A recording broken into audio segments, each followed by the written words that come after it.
ओहो बार मास्टर।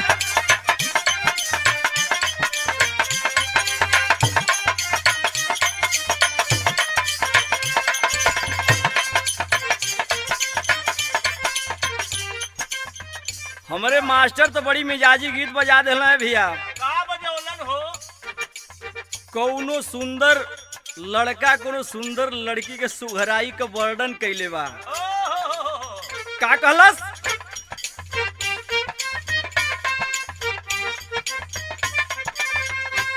धैले बाकस के तोहर हई कर धनी का मरिया, धैले बाकस के तोहर हई कर धनी का मरिया, धैले बाकस के तोहर हई कर धनी का मरिया। बाजेला रूनुर झुनुर, बाजेला रूनुर झुनुर, बहेला जब बयरिया, बाजेला रूनुर झुनुर, बहेला जब बयरिया। ओहो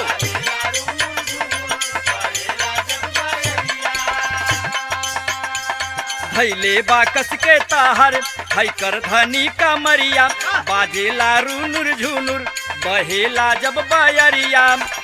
उड़ा तक सिया जुड़ा से खुल के, उड़ा तक सिया जुड़ा से खुल के, चुमता गाल गुल गुल के, सोने के झुमकावा झुम झुम के।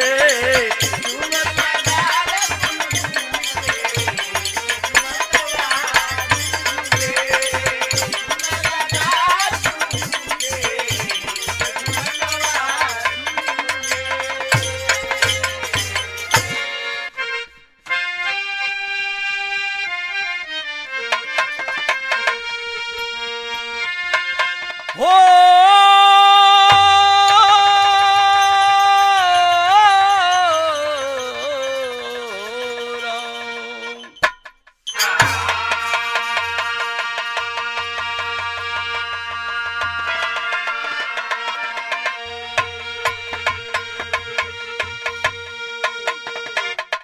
कहू जैन नगर का हाल,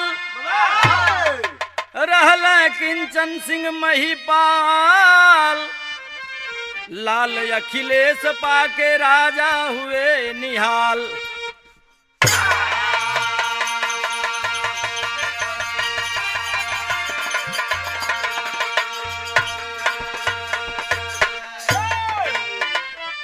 आए भैया 4 लाइन भूमिका में नारी के चरित्र के बारे में कवि जी लिखलन।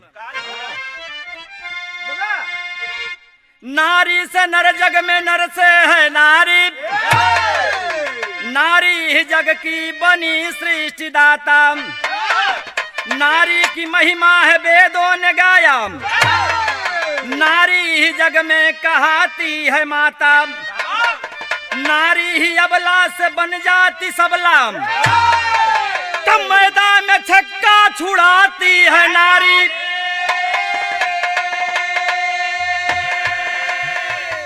नारी हंसाती रुलाती है नारी, तिरिया चरित्र कलम कवि की हारी।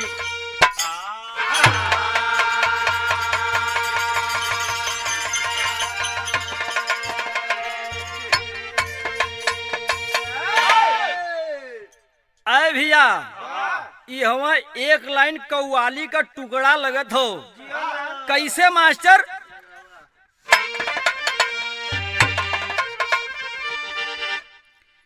इश्क में दिल का तमाशा नहीं देखा जाता, हमसे टूटा हुआ शीशा नहीं देखा जाता। अपने हिस्से की खुशियां मैं लुटा दूं तुझ पर, तेरा उतरा हुआ चेहरा नहीं देखा जाता। अपने जूड़े में सजा ले मेरे जख्मों के गुलाब, तेरा वीरान सा जूड़ा नहीं देखा जाता। आकर हमारी कब्र पर, आकर हमारी कब्र पर, अरे तूने जो मुस्कुरा दिया, आकर हमारी कब्र पर तूने जो मुस्कुरा दिया, आकर हमारी कब्र पर तूने जो मुस्कुरा दिया, आकर हमारी कब्र पर।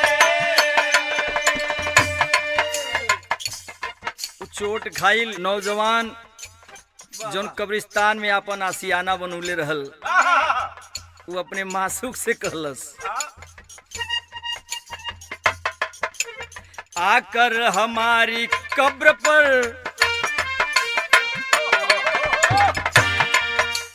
आकर हमारी कब्र पर तूने जो मुस्कुरा दिया, आकर हमारी कब्र पर तूने जो मुस्कुरा दिया, तूने जो मुस्कुरा दिया,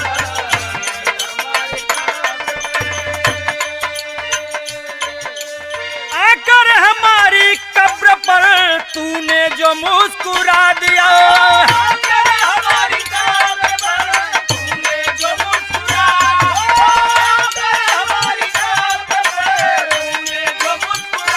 दिया।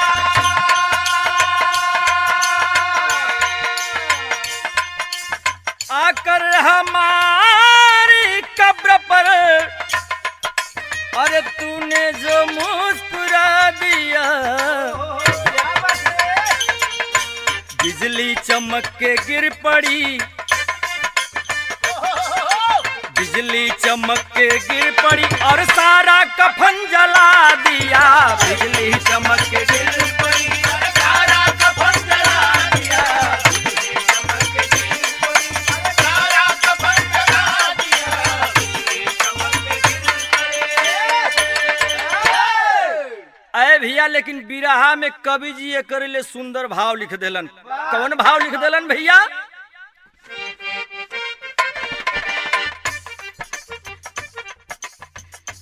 कामना की चाह में सोने की लंका जल गई, कामना की चाह में सोने की लंका जल गई, कामना की चाह में सोने की लंका जल गई,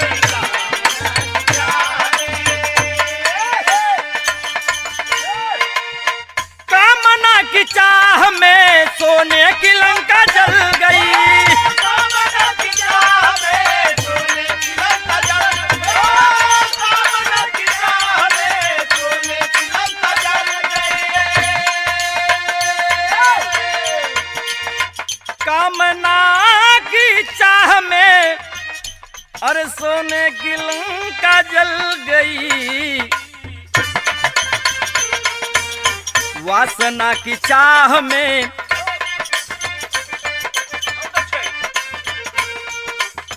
वासना की चाह में अरे गमगीन शाम ढल गई, वासना की चाह में गमगीन शाम ढल गई, वासना की चाह में गमगीन शाम ढल गई, वासना की चाह में।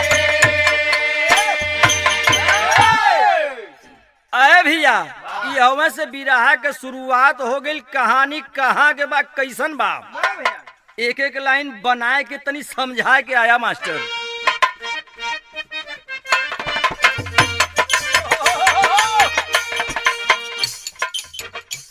रानी थी झांसी वाली इतिहास गवाही,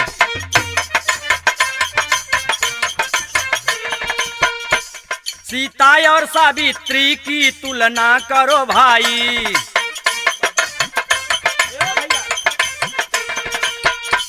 नारी थी अनसुईया देवलोक बिहारे,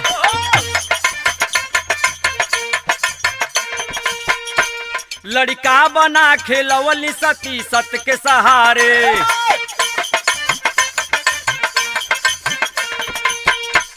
उज्जैन नगर के राजा किंचन सिंह की राजधानी,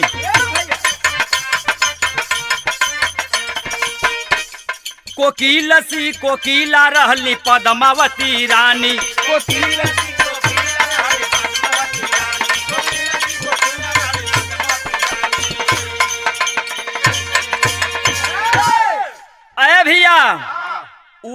नगर के रियासत में किंचन सिंह का राज दरबार हुआ करता था। राजा किंचन सिंह के दरबार में दूध का दूध, पानी का पानी हुआ करता था। एक ठे शुभ घड़ी आइल बा, लेकिन राजा किंचन सिंह का बियाह हो जात हो। बियाह भयल राजा किंचन सिंह का पद्मावती रानी से बियाह करके लिया के राज दरबार में बैठौले हुए। जब राज दरबार में बैठौले हो, आए है इतनी सुंदर दुल्हन हो, बड़ा नीक रहल हो। देख के किंचन सिंह सोचत हुआ, आए है अगर टाइम पर देखनहरू ना आयल होतन तो शायद ही दुल्हन दूसरे के हाथे लग जाई। गीत लगत हो मास्टर एक लाइन,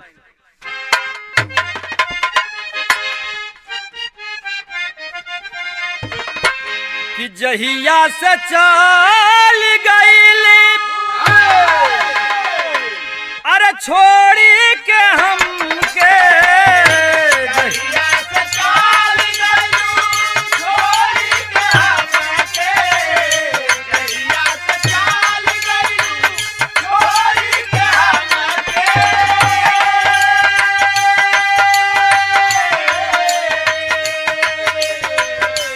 जहिया से चल गईली छोड़ी के हमके, जिंदगी भइल सुनसान हो। जाए चंदा ले आवा खबरिया, जाए चंदा ले आवा खबरिया, कैसन बाड़ी मोरी रानी हो। ए चंदा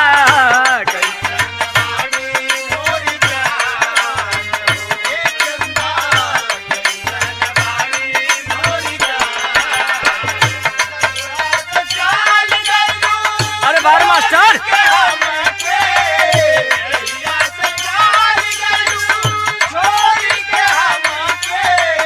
जिंदगी भइले सुनसान हो। जाए चंदा ले आवा खबरिया, जाए चंदा ले आवा खबरिया, कैसन बाड़ी मोरी रानी हो। ए चंदा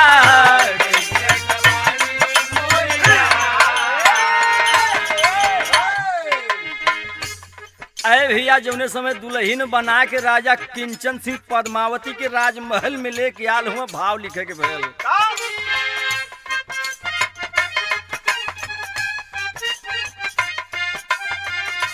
मनवा विभोर राजा अरे पवले मोरनिया, मनवा विभोर राजा पवला मोरनिया, मनवा विभोर राजा पवला मोरनिया।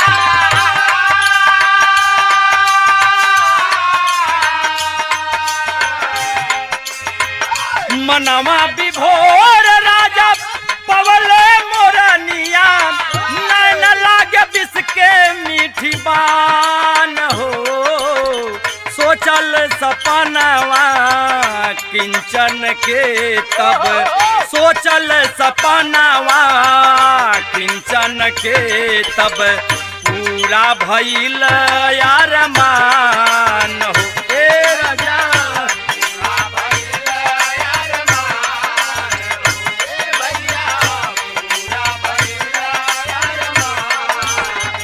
भैया, राजा सुंदर सुघर चेहरा देख के घायल हो गईलन।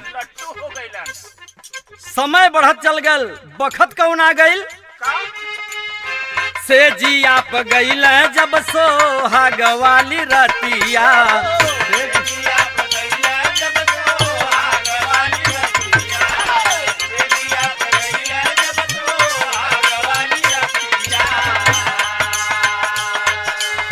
सुहाग रात का टाइम आइल, सेज पर जब गईलन, ऐन मौके पर दुल्हन एक ठे बात कह देलस, से जिया पे गईल जब सोहाग वाली रतिया।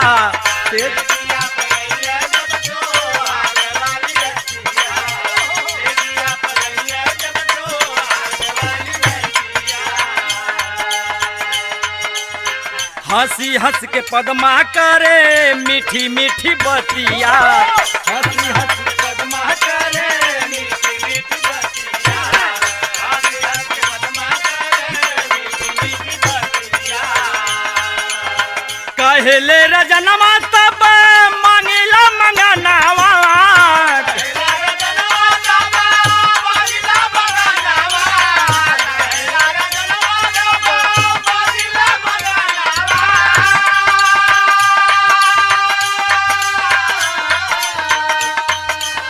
कहले रजनमा तब मांगिला मंगनावा, तोहरे में बसे मोर परान हो। सोचल सपनावा किंचन के तब, सोचल सपनावा किंचन के तब, पूरा भइल अरमान हो। ए राजा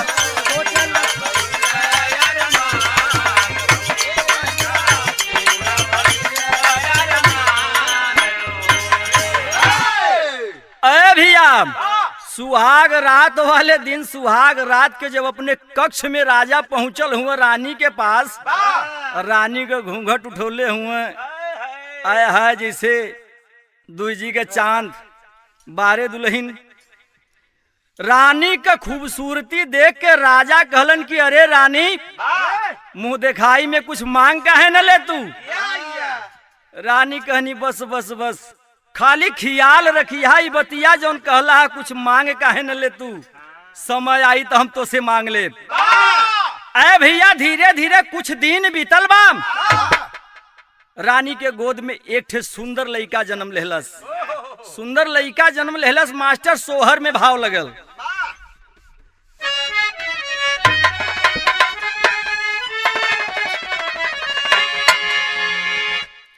कि गोदिया में भइल लाला नावा,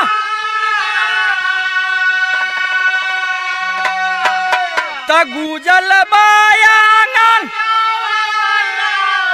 हाँ गुजल बायांगन, नाम अखिल सधैल राजनावा, त गुजल बायांगनवान हो। नाम अखिल सधैल राजनावा, त गुजल सपनवान हो। नाम अखिल सधैल राजनावा, त गुजल सपनवान हो। रानी के गोद में एक ठे सुंदर लड़का जन्म लेहलस, जौने लड़का का नाम राजा अखिलेश सिंह धैलन। धीरे धीरे लड़कवा बड़ा भइल, जब बड़ा भइल तो भइल का कि भइले 7 साल का सुमन, तो पूरा भइले आराम, तो पूरा भइले आराम। अरे तबरनिया के बेधेला मदनवा, लूटाव चानी सोनावान हो। तबरनिया के बेधेला मदनवा, लूटाव चानी सोनावान हो। तबरनिया के बेधेला मदनवा, लूटाव चानी सोनावान हो। अरे भैया धीरे धीरे लड़कवा 7 साल का हो गल। रानी जी के अब एक ठे बात खटके लगल, लगत हो कि राजा हमारा बुढ़ा होत हूँ। अचानक एक दिन रानी के नजर अपने देवर उदय सिंह पर पड़ल बा। उदय सिंह के रात के अपने कमरा में रानी बोलौनी। उदय सिंह सोचत हूँ लगत हो भाभी का कोनो काम बा। भाभी के आज्ञा का पालन करे बदे उदय सिंह रानी के कक्ष में गल हुआ। तर्ज लगल मास्टर,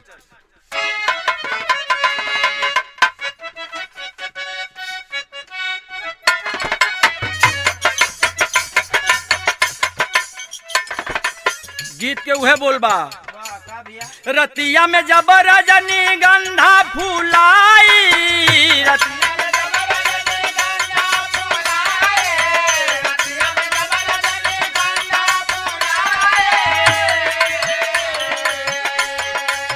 रतिया में जब रजनी गंधा फूलाई बसवरिया के पिछवा चांद आ गई। ओहो बसवरिया के पिछवा चांद आ गई। गोरी रे गोरी रे गोरी तोहरे याद आ गई।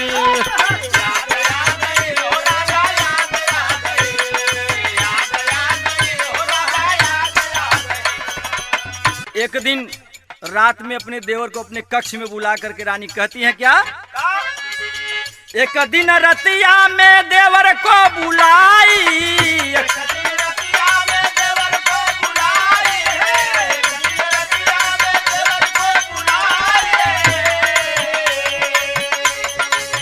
एक दिन रतिया में देवर को बुलाई। दिल का सपनवा सजावा रजऊ, दिल का सपनवा सजावा रजऊ, हो मन बुझावा रजऊ, मन बुझावा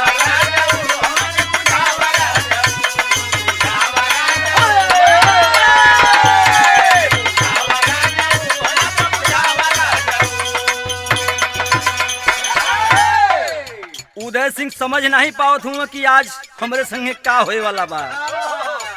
समझन देवरा उदय सिंह बतिया,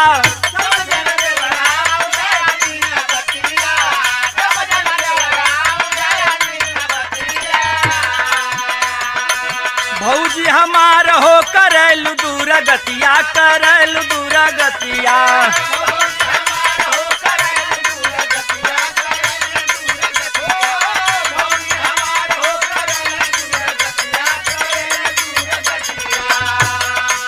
माई समान होली जग में भौजाई, माई समान होली जग में भौजाई, माई समान होली जग में भौजाई, माई समान होली जग में भौजाई। हमके पहाड़ जनी पढ़ावा रजऊ, अरे हमके पहाड़ जनी पढ़ावा रजऊ, हो मन बुझावा रजऊ, मन बुझावा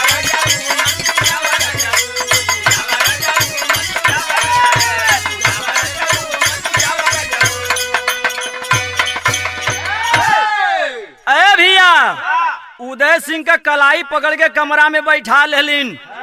ए भैया अपने साड़ी के पल्लू हटावो लगनी हो। उदय सिंह कहत हूँ अरे भाभी का करत हो, बिजली गिरत ह। कहत हैं कि शांत हो के पड़ल रहा, जौन कहत ही वह करा आ ना कर बाप सवेरे साथ तो के फांसी पर टंगवा दें। उदय सिंह सोचत हूँ आए हाय ये तो बहुत बड़ा पाप हो जाई हो। कैलन का मास्टर टेरिम भाव लगल,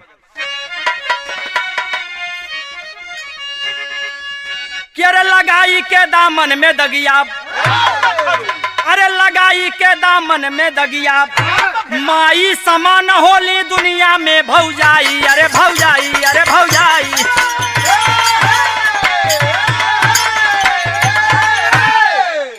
माई समान होली दुनिया में भौजाई, लगाई के दामन में दगिया। लेकिन रानी पद्मावती करत का है, अरे पकड़ कलाई देवर का वह, अरे पकड़ कलाई देवर का वह कमरे में बैठाई है। दिल का यास पुरादा बबुआ नागिन रूप बनाई है। कहा उदय सिंह भाभी मोरी, अरे कहा उदय सिंह भाभी मोरी, रिश्ता बीच दीवार हुई। आनाकानी किया उदय जब हद की सीमा पार हुई। इतनी बतिया जब उदय सिंह सुनलन, रानी से कहलन कि अरे रानी, अरे मतारी हो तू हमार हो, हम तोहरे संगे ऐसा ना कर सकीला। रानी हद पार करथिन, जब हद पार कनी तो भैल का मास्टर, अरे सोयालाल सब देख रहा था, अरे सोयालाल सब देख रहा था माँ की पूर्ण कहानी को। हाथ जोड़ कमरे में चाचा बचा रहे थे पानी को। उस 7 साल का लइकवा कमरवा में वही सुतल रहल। नींद खुल गई। अचानक अखिलेश सिंह के नींद टूटल बा। वो नौजवान के, वो लड़का के नींद टूटल, देखलस कि हमरे चच्चा के संगे हमार मतारी जबरदस्ती करत ही। चाचा हाथ जोड़ के गिड़गिड़ात हूँ माई के सामने। चाचा हाथ जोड़ के खड़ा हूँ, लेकिन हमार मतारी एक ठे भी चाचा के सुनत ना बा, लेकिन बोलत ना बा। लड़कवा कहलस अगर बोलत ही तो शायद हमहू यही रूमे में मराए लगब। यही कक्ष में पिटाए लगा, डर के मारे लइकवा बोलल ना। जब ना बोलल मास्टर, गीत बदल गई।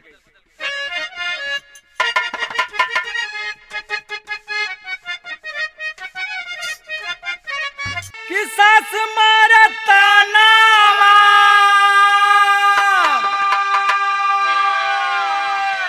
अरे ननदिया मारे तनावा हो तनावा, हो मारेला, अरे तनावा हो मारेला, हमारे आगे का बिटिनी तनावा हो मारेला।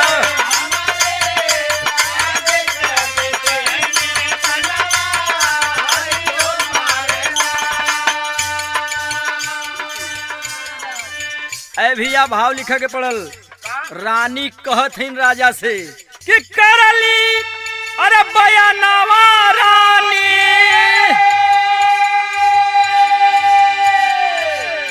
हाय अरे राजा के समनवा तनवा लूट जबरी, अरे तनवा लूट जबरी, तोहरे पिठिया का बीरानवा तनवा लूट जबरी।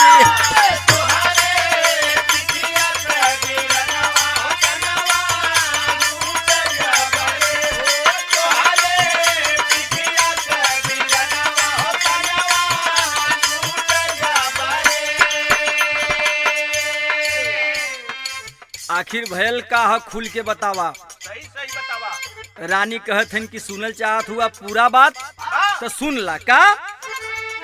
रतिया के हमारी अरे कोठरिया में आइल, आ मुहवा दबा के पापिया बरू के लुटल है, असिया पूजा दा हमारो, अरे असिया पूजा दा हमारो, अरे मांगिला मंगनवा तनवा लूट जबरी, अरे तनवा लूट जबरी, कहिला दूनो हो नयनवा तनवा लूट जबरी।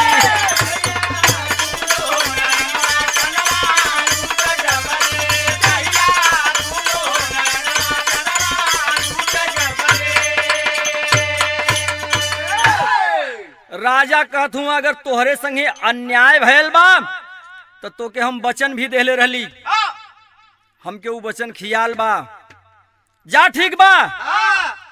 अन्याय करे वाला अगर हमार बेटवा भी काहे न होत, ओहू के सजा देवही के बा। अपने भाई के आंख निकलवाओ बदे जल्लादन के बोलौले हुआ, हाथ जोड़ के राज दरबार में भयवा खड़ा भयल। ए भैया उदय सिंह हाथ जोड़ के राज दरबार में खड़ा होके कहत हूँ, अरे भैया जैसे रोज सवेरे सुत उठ के हम पहले भैया भाभी का पैर पकड़त रहली, ओकरे बादे दाना पानी करत रहली हो, आजो वह कैले है। काहे ना समझ पावत होवा कि हमरे संगे धोखा होत हो। राजा के आंख पर तो सुंदरता के पट्टी बनल बा पद्मावती रानी के, राजा समझ ना पावत हुआ, हाथ जोड़ के उदय सिंह कहत हुआ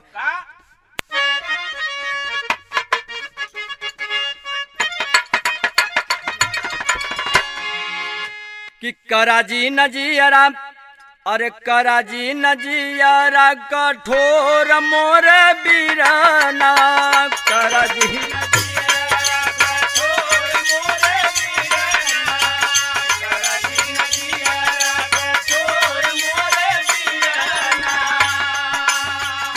कराजी नजियरा कठोर मोर बीराना, कठोर मोर बीराना, तोरा जिन सने ही आ कडोरा हमर बीराना, तोरा जिन सने ही आ कडोरा हमर बीराना, तोरा जिन सने ही आ कडोरा हमर, तोरा जिन सने ही आ कडोरा हमर बीराना, कडोरा मोरे बीराना, तोरा जिन नजियारा कडोरा मोरे बीराना, तोरा जिन नजियारा कडोरा मोरे बीराना।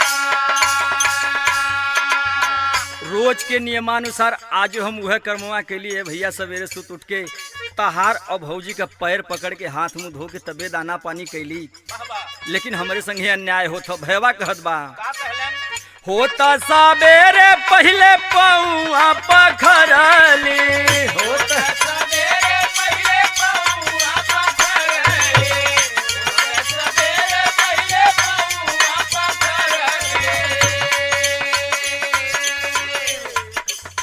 पौआ के छू के भाभी भोजन हम कैली, पौआ के छू के भाभी भोजन हम कैली, पौआ के छू के भाभी भोजन हम कैली।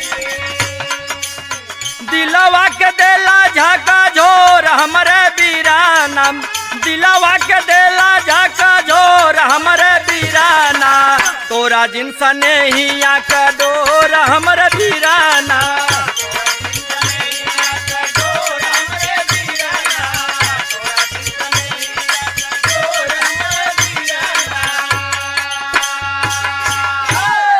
ए भैया हाथ जोड़ के राज दरबार में राजा के सामने पूरी महफिल सजल बा।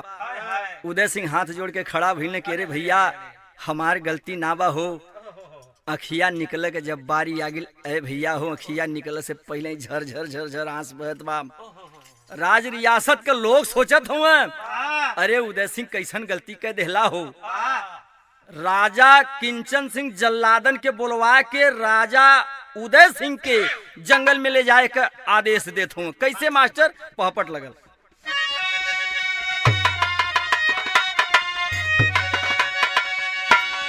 के जल्लादन के बोलवावला, अरे जल्लादन के बोलवावला राजधानी पानी जाई नाम, अरे जल्लादन के बोलवावला तब राजधानी पानी जाई नाम, और छोड़वावला बन में ले जाई अभिमानी पानी जाई ना।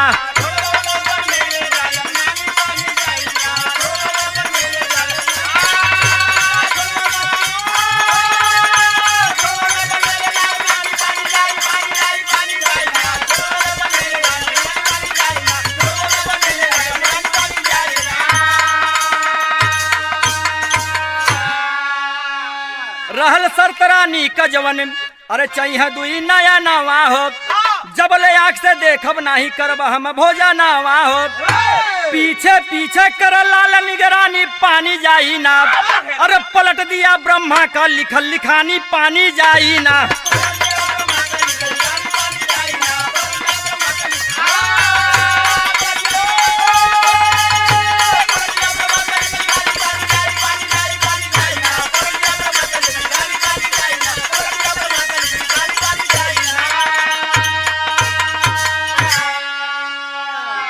अरे भैया जल्लादन के बोलवा के किंचन सिंह अपने छोट भ्राता उदय सिंह के आंख निकलवावे खातिर आदेश देना, जल्लाद लेके वन की तरफ चलल हुए।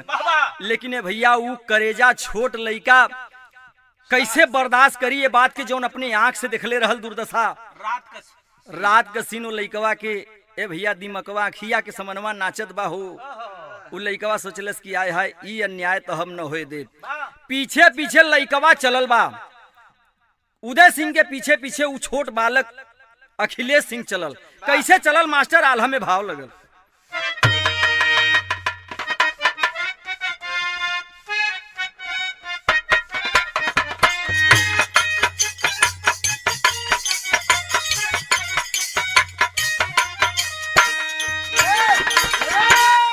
क्या झूठ बतिया पर केतनो, अरे झूठ बतिया पर केतनो पुलवा बनैबा भैया, झूठ बतिया पर केतनो पुलवा बनैबा भैया, झूठ बतिया पर केतनो पुलवा बनैबा भैया।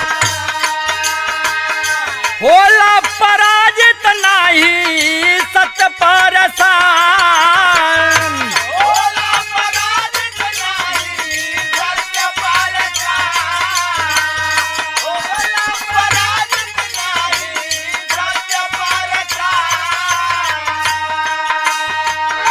चाचा कया पाने हो बेड़िया छोड़वले ललना, चाचा कया पाने हो बेड़िया छोड़वले ललना, चाचा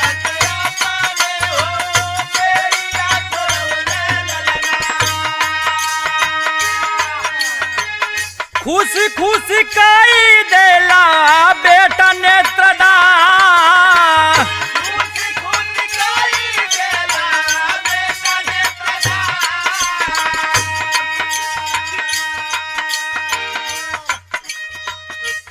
ऐ भैया अपने चचा उदय सिंह के साथे उ छोट लड़का अखिलेश सिंह चलल जंगलवा में जाके जल्लादन से कहलस कि अरे सुनो क्या करने जा रहे हो। जल्लाद कहल अरे राजकुमार तू यहाँ कैसे। लइकवा कहलस कि जौन कहत ही उ सुन अना तहार आंख निकलवा देव। हम राजा का लड़का है। हम राजा के लड़का राजकुमार अखिलेश सिंह है। जल्लाद कहना अरे भैया का कहल चाहत हुआ बोला तोहरे आदेश का पालन हुई। लइकवा कहलस कि हमरे चचा का आंख निकाले से पहले हमार आंख निकाल ला लोग। हमार अखिया निकाल के ले जाके अपने राजा के दे देहा, कह देहा कि उदय सिंह का आंख बतैया मत हमके। ऐ भैया खुशी खुशी कह देला बेटा नेत्रदान अपन आंख दोनों निकलवा के दे दलस। जल्लाद लेके चलल हुआ जब राज रियासत के तरफ मास्टर आल्हा बदल गल।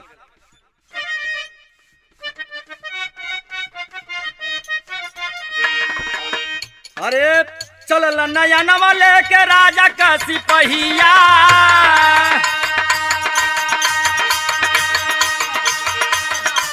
उदय सिंह से बतिया बतावेला जवान। जइहना चाचा कबहू अपनी नगरिया। इतनी बचनिया मोरी चाचा ले बामा। धीरे धीरे बीत गयल बाबू दुई दिनावा। खेलन शिकार चले राजा जी बिहार। के हिरना के ऊपर अरे चलाई देला बनावा। बहकल निशाना लागल सिनेमा में बाण बोला।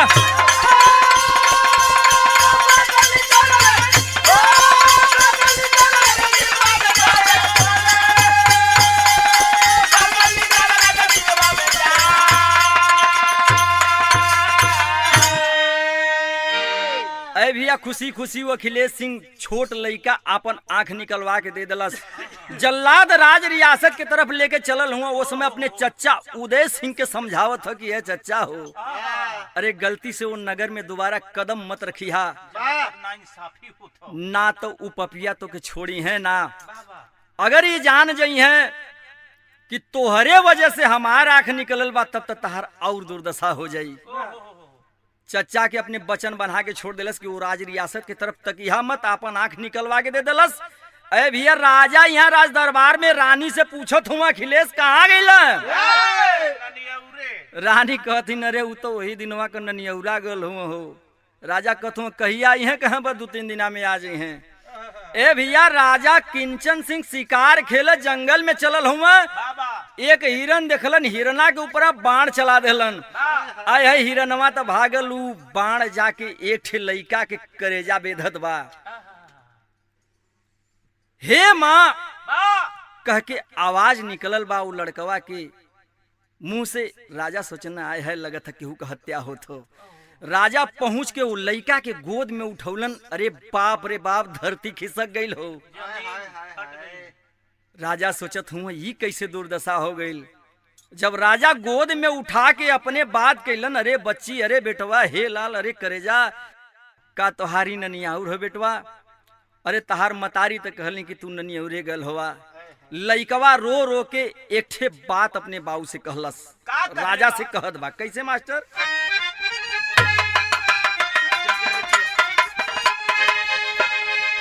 अरे यकवरी लाल अरे यकवरी भाई का उठेला पीरावा। यकवरी लाल यकवरी भाई का उठेला पीरावा। कैला बज्जर कही अरवा गोदी का हीरावा।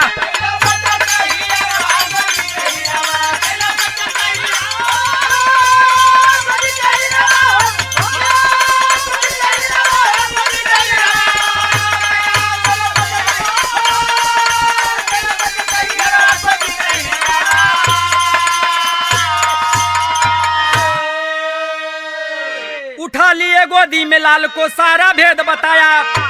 खता नहीं चाचा का बाबू, अरे माँ को दोष लगाया। इतना सुन के अरे राजा का झुकल बसीरावा, कैला बजर गही अरवा गोदी कही रवा। राजा का सिर झुक गल कि अरे बाप रे बाप, हमसे इतना बड़ा अन्याय कैसे हो गल। लइकवा कहत बा, राजशाही का भेष चढ़ा के बन गईला अभिमानी, सजा देव से पहले बाबू अरे कैला नानी।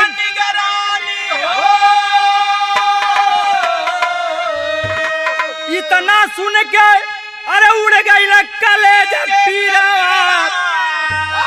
कैला बजर कही अरवा गोदी कहीरा।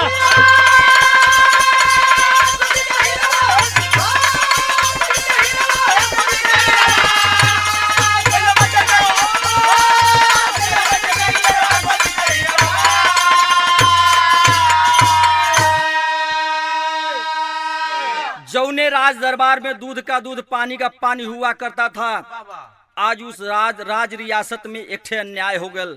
अन्याय हो गल भैया, राजा अपने लइका के गोद में उठा लेलन, लेकिन बचे योग्य ना रहल, लइकवा का प्राण पखेरु उड़ गल।